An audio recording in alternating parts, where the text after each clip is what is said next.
Se alguém perguntar se aquela mala é minha, se eu conheço Rocha Loures, eu vou negar.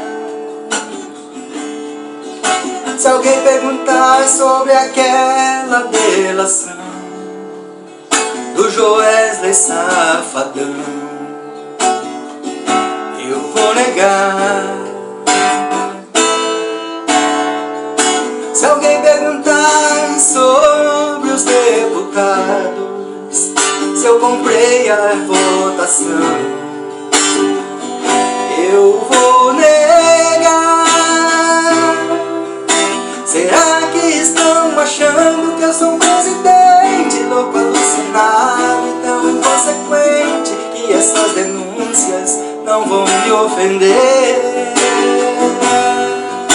Falar sobre esse assunto me dá ojeriza, e se insistir, culpo a Marisa que não tá aqui pra se defender.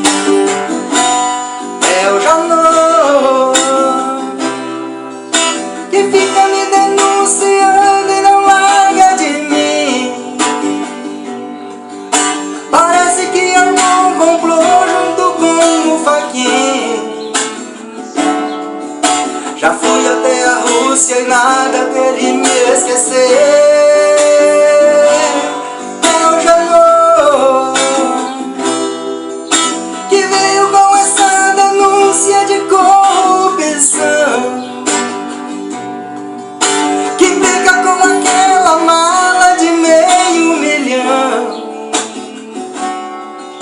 Cismou que a mala é minha, o que é que eu vou fazer?